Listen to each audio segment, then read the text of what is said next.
Eto na nga mga chong, marami tayong basketball updates. Coach Tim Cone, nagsalita na kung may plano nga ba silang kuhanin si Greg Slaughter. Nitong mga nakalipas na araw ay very obvious yung mga naging galaw ni Greg Slaughter. Dumalaw sa practice ng Ginebra, kinausap si Coach Tim at nagsorry na sa PBA, lalo na kay Boss Al Francis Chua. At mukhang si Greg na nga mismo yung gumagawa ng paraan para ma-trade siya papunta sa kanyang dating kupunan. Kaya naman, marami ang nagtatanong, may pagkakataon ba na makabalik si Greg sa Barangay Ginebra? Ngayon, mismong si Coach Tim Cone na ang nagsalita patungkol dyan. So kung Ginebra fan ka, make sure na hindi mo ito i-skip dahil malalaman natin kung ano nga ba ang tunay na plano ng Ginebra pagdating kay Greg Slaughter. Alam naman natin, kulang ngayon ang Barangay Ginebra ng presence sa loob ng painted area. Ramdam na ramdam nila yan nitong mga nakalipas na conference. Kaya nga maraming mga fans ang nagsasabi, bakit hindi na lang ibalik si Greg Slaughter, a 7-foot big na dating naasahan ng Ginebra sa ilalim. He was part of that legendary Twin Towers combo with Japet Aguilar under the system of Coach Tim Cone. Dinomina nga nila ang painted area at nanalo ng multiple championships and become an iconic duo in Ginebra history. Pero alam natin kung ano ang nangyari.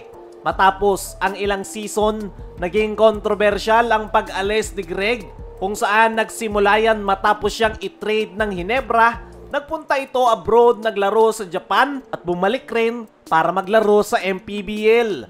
Habang ang Ginebra ay nagpatuloy ang kanilang dynasty with Christian Stan Hardinger. Pero ngayon nga nawala na si Stan sa Barangay Ginebra, ay ramdam na ramdam ni Coach Tim yung kanilang butas sa ilalim. At dyan na nga nagsimula yung panawagan ng mga fans, nakuhanin na lang si Greg Slaughter. Pero ayon nga sa naging latest interview nitong si Coach Tim, ay sinabi nito na this time ay hindi nga raw nila pinopursue ang pagkuha kay Greg Slaughter.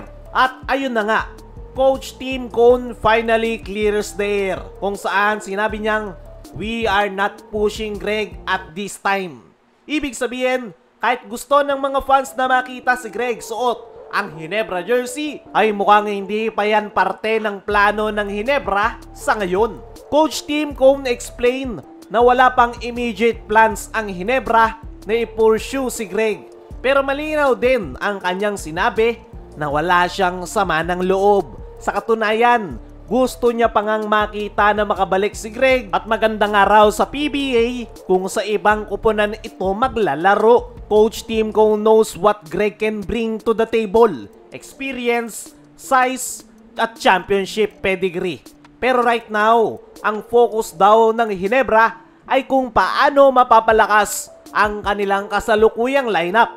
Lalo na sa bagong sistema at sa bagong rotation na binubuo nila ngayong All-Filipino. Nagbago na nga yung triangle offense ni Coach Tim na more on fast pace at takbuhan. Kaya yung mga big man nila ngayon na sila Japet at Norbert Torres ay mga versatile, kayang sumabay sa ilalim mabilis at may outside shooting. Sa pa sa nakikita nating possible na dahilan kung bakit wala sa plano ngayon ni Coach Tim ang pagkuha kay Greg, ay hawak pa rin ng Titan Giant Risers ang kanyang playing rights. Ibig sabihin, kailangan pang makipag-trade ng Ginebra para makuha si Greg. At ayan nga yung isa sa mga ayaw ni Coach Tim dahil gusto nitong manatiling intact ang kanyang mga players. Samantala mga chong, bagong laban, bagong destinasyon. Lumipad na papuntang Dubai ang Barangay Ginebra. Yes, tama kayo nang narinig. The next game of Ginebra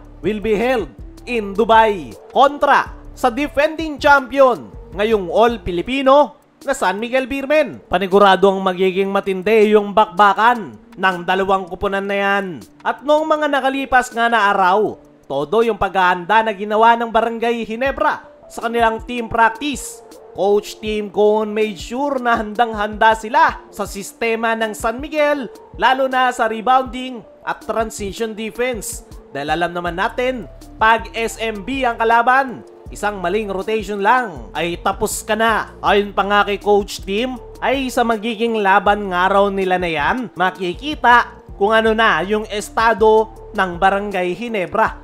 Diyan daw nila makikita kung ano yung mga kailangan pa nilang i-adjust sa kanilang laro. Para sa akin mga chong, manalo man o matalo, ay maganda ito para sa Barangay Ginebra dahil makikita nila kung ano yung mga dapat nilang i-adjust bago magsimula ang PBA Playoffs. Kaya mga chong, ano ang masasabi nyo sa magiging laban ng Ginebra kontra San Miguel?